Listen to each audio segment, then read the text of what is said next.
Hi guys, Browning high power with a set of hideous target sights on. Now apparently this is factory and this is how it came from the factory. But man, I just find it incredibly ugly.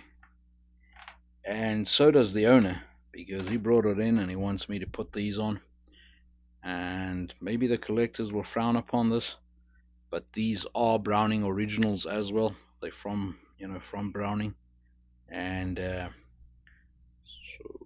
I don't think it's going to be a problem from a collecting point of view.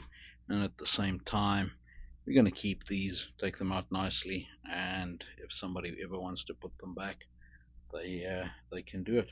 Okay, I got the Browning slide propped up in the side pusher, and I'm just pushing it out from left to right.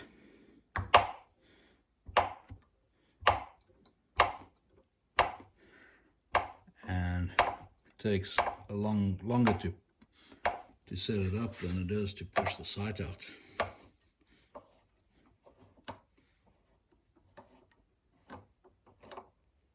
And there we go. There's the old sight. I use a piece of cardboard between the sight pusher and the sight to protect it. And I'll get that off and show you what it looks like.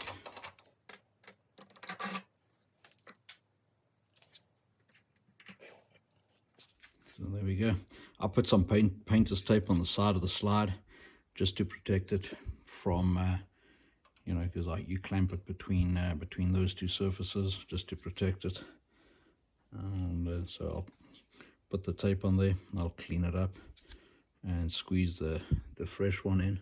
The side pusher has got that pusher, and you got two jaws to choose from. You can take that off and swing it around, and that's the height, and that rides on the slide of the pistol, and you adjust it with that knob up and down, and you just push it out. If it binds, if you get to a point where it's tight and it doesn't want to move any further, and I take a punch and I just shock it over there with a punch, and that while it's under pressure, and then that lets it shoot. Just gives it that shock, and then it normally breaks free. Some of them are tight, 2 turns and a whack with a hammer, 2 turns and a whack with a hammer.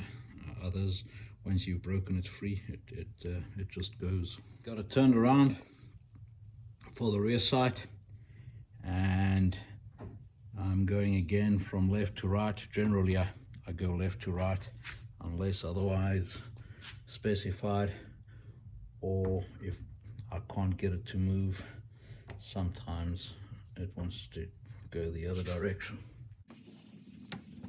And it's tight.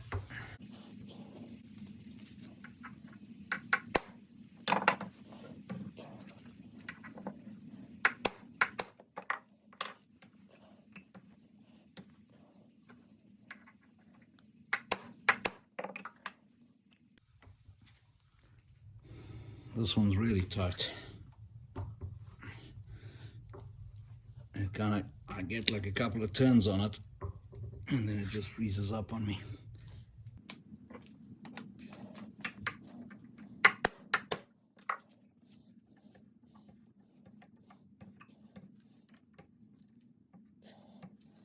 It's moving.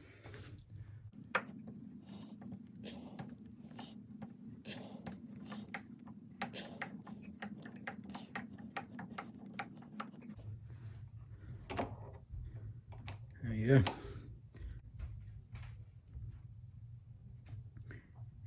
Rear sight's always got a set screw in. Make sure you back those off before you start pushing.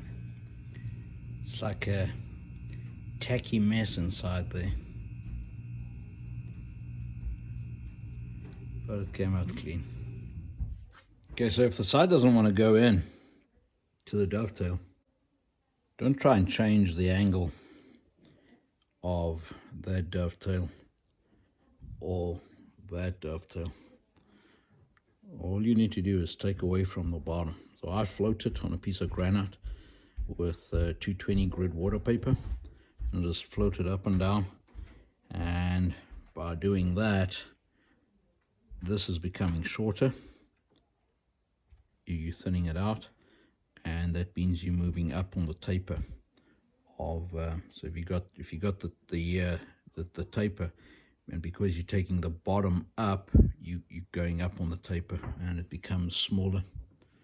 And also, if you look at this one, I get it to just past halfway, and I think that's a good fit. And I'll push it in with a side pusher the rest of the way, and that's coming in from right through to left. This is the muzzle, and you'll see if I want to try and put it in from this side, it doesn't even go in. It gets to maybe 1/8 to 1/10 of the way, and it binds up. So important to come in from right to left. So that one's fitted properly. I'll put some oil in there to help it slide in, and then squeeze it home, and I'll do the same for the rear one. Now that looks a lot better. Got those sights on.